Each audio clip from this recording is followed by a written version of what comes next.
He is the image of the invisible God. Colossians chapter 1 verses 15 and 16.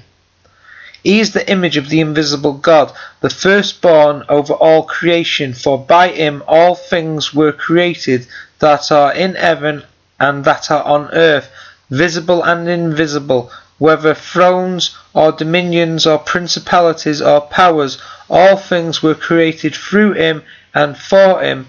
And he is before all things, and in him all things consist. And he is the head of the body, the church, who is the beginning, the firstborn from the dead, that in all things he may have the preeminence. This passage is understood by Jehovah's Witnesses to teach that Jehovah created his Son as his first creative act, and then subsequently performed all creative acts by his Son.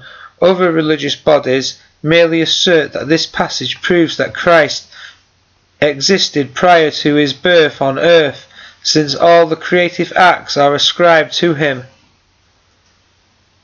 Jesus was the firstborn, which implies a beginning. There is no proof that Jesus was God's firstborn before the creation of the literal earth.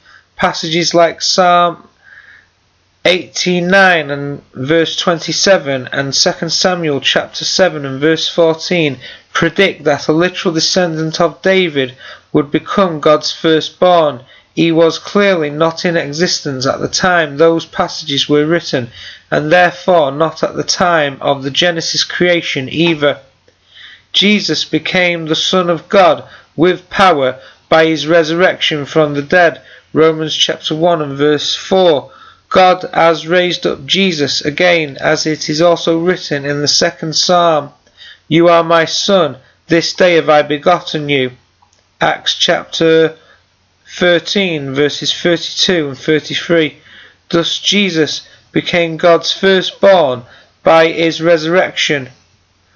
Note too that a son standing at his father's right hand is associated with being the firstborn. Genesis chapter 48 verses 13 to 16. And Christ was exalted to God's right hand after his resurrection. Acts chapter 2 and verse 32. Hebrews chapter 1 and verse 13. The firstborn of all creation is connected with verse 18. To be the firstborn from the dead. Consider the following examples in which all is clearly to be understood in a restricted sense. There went out a decree from Caesar Augustus that all the world should be taxed. Luke chapter 2 and verse 1. The all refers to the Roman world, not the areas of South, Central and North America. All that ever came before me are thieves and robbers. John chapter 10 and verse 8. The all does not refer to John the Baptist and other prophets. See also Genesis chapter 3 and verse 20. All living did not include the beasts. Genesis chapter 6 and verse 13. All flesh did not include Noah and the creatures taken into the ark. The creation of which Christ is the firstborn is the new creation, that is, the creation of new men and women, and not that of the literal creation of Genesis. Create and creation are used of the work of Christ in this regenerative sense. Consider the following. For we are his workmanship, created in Christ Jesus unto good works, which God has before ordained that we should walk in them. Ephesians chapter 2 and verse 10. To make in himself of two one, new man, so making peace. Ephesians chapter 2 and verse 15. Compare also Ephesians chapter 4 and verse 23 and 24. Colossians chapter 3 and verse 9 and 10. Galatians chapter 6 and verse 15.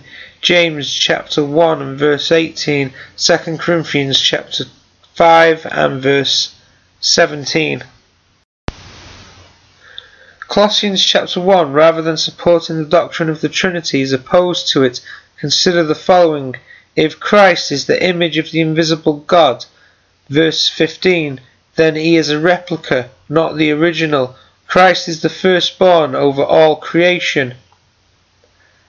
Firstborn implies a beginning, therefore Christ is not the eternal Son of God of the Trinitarians.